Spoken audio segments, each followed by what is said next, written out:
अनाज पैदा होगा, कौन सी वनस्पति खा सकते हैं और कौन सी नहीं खा सकते, ये किसी किसान कमेरा और खेत में काम करने वाले खेतिहर ने बताया होगा। यानी जो रिसर्च करता था उसने इस देश को खोज करके दुनिया को खूबसूरत बनाया। जब आधुनिक विश्वविद्यालय बने तो आपके बच्चे बताओ उस यूनिवर्सिटी में पढ़ने जाते हैं जहां रिसर्च होता है, बाहर। इसलिए प्रोफेसर की डायरी पढ़ना। जब नई यूनिवर्सिटी बनी तो आपकी यूनिवर्सिटी में कोई निषाद, कोई राजभर, कोई तेली, तमोली, आहिर, कुर्मी, ये कोयरी, ये कोई नहीं वहां है। तो फिर है कौन? देश चलाने वाले मुट्ठी भर लोग। मैं यही कहने आपसे आया। बताओ, अगर आपकी आबादी इस देश में 90% है तो इस देश में विश्वविद्यालय में 90% प्रोफेसर आपके होने चाहिए कि नहीं? सीधा सवाल मेरा।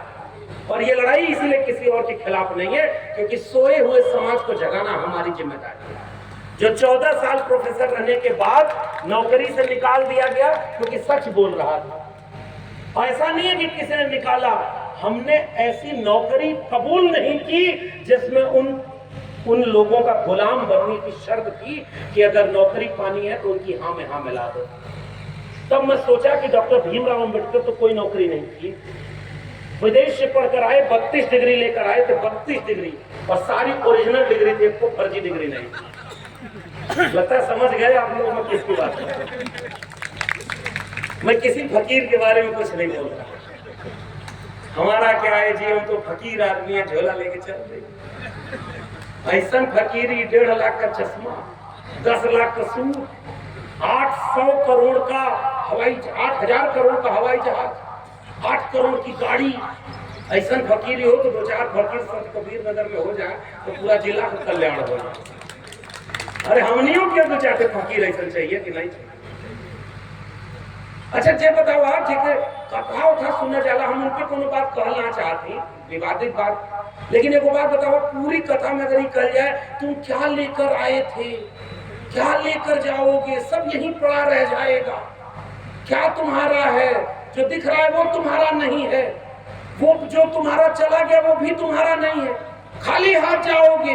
कथा खत्म हुई, उधर से आदेश आया, थैली में जो रख के लाए हो कोई दान करके नहीं जाओगे।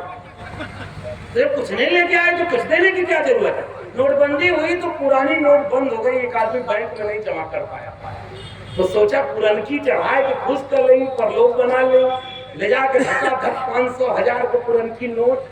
भोजपुरी लोग समझत होगा कि ना, पुरान चढ़ावे लगल, ले जाके मालिक खुश हो जाइया, हमारा मुक्ति दे दिया। बीच में अचानक एक आदमी आले, मूर्ख रुको, ये नोट तो बंद हो गई है 500 1000 की जो तुम चढ़ा रहे हो। वो आदमी कहा कि धीरे बोला, तुमके पता है कि नोट बंद हो गए, हमके पता है कि नोट बंद हो गए, भगवान के थोड़े पता है कि जब चढ़ा ले। अब यहाँ से मेरा पैगाम है, उसने कहा भगवान थोड़े ही नोटिया लेते हैं, जो लेता है उसको पता है कि नोट बंद है। इतने बस समझदारी चाहिए। भगवान दिल में होता है। किसानों, कमेरों, आप पहचानो, हमारे भगवान हमारे खेतों में हुआ करते थे। फसल पैदा होती थी तो सबसे पहले फसल की पूजा होती थी। हमने एक एक कदम पर इस प्रकृति को अपना देवता माना है, और इस प्रकृति को पूजने से बड़ा कोई नहीं है। इसलिए आज कोई दुकान चलाने के नाम पर, आपको धर्म के नाम पर लड़ाए, 90% कमेरा लोगों, कभी भी किसी मुसलमानों के खिलाफ लड़ाई में आप मत जाना। ये मैं आपसे अपील और गुजारिश करके जा रहा हूँ, क्योंकि धर्म की लड़ाई हमारी लड़ाई नहीं है। पहले कहा भारत तोड़ो अभियान, आजकल को नया लेके आल हो भारत खोदो अभियान। यहाँ खोदो, इसके नीचे वो है, इसके नीचे वो है। बुद्ध के धरती पर खड़े होकर मैं कहूँ, भंते जी लोग बैठे हुए हैं, इस भारत में अगर गहरी खुदाई करोगे तो सबसे नीचे अगर कोई मिलेगा तो उसका नाम होगा तथागत बुद्ध। उनसे पुराना और देश में और कुछ मिलेगा नहीं। और अभी मैं कल कुशीनगर से ही आ रहा हूँ। बुद्ध का मतलब है ज्ञान।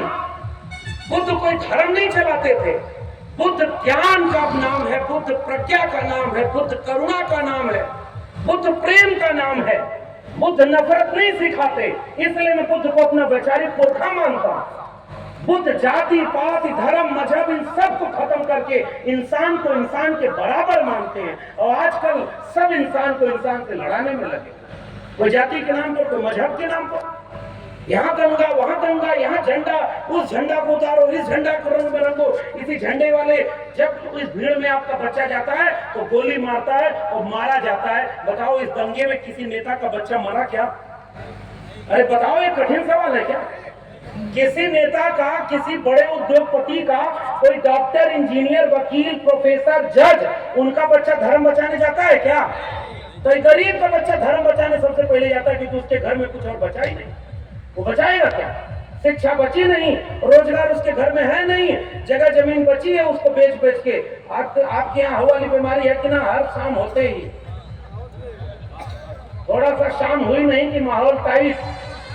और सबसे ज्यादा उसमें किसके घरों बच्चे बर्बाद हो रहे हैं? मैं आपसे पूछते जा रहा हूँ। हर दूसरे तीसरे घर में एक आदमी लेकर के पूरा परिवार बर्बाद कर रहा है कि नहीं? क्योंकि उसके शिक्षा नहीं पहुंची, चेतना नहीं पहुंची, समझदारी नहीं पहुंची। उसको पता ही कहां है कि खतरे में इस देश का संविधान है, खतरे में कलम और किताब है, और दूसरी कोई चीज खतरे में नहीं है। इसलिए शिक्षा बचाना, कलम और किताब बचाना, यह आपसे अपनी लोग गुजारिश करके जा रहा है। और इसके लिए प्रोफेसर की डायरी खरीद करके पढ़ना। शिक्षा बर्बाद हो रही है, महंगी हो रही है। अभी वो चौरसिया साहब जब बोल रहे थे 50,000 में जो डिग्री मिलती थी अब 5 लाख रुपया हो गया। आप उधर देखते ही नहीं हो, क्योंकि आपको इतना पहले गरीब बनाओ, कमजोर बनाओ कि आप दिन भर कमाओगे नहीं तो रात को आपके यहाँ चूल्हा नहीं जलेगा। तो बताओ आप कैसे संविधान बचाने की बात करो? कौन पढ़ाने की बात करेगा? इसलिए मैं संत कबीर नगर के लोगों को पहली गुजारिश करके जा रहा हूं, भूखे रहना, प्यासे रहना, एक कपड़ा कम पहनना, एक रोटी कम खा लेना, किसी पाखंड में 1 रुपया दान मत करना, 1-1 रुपया जोड़ करके अपने बच्चों को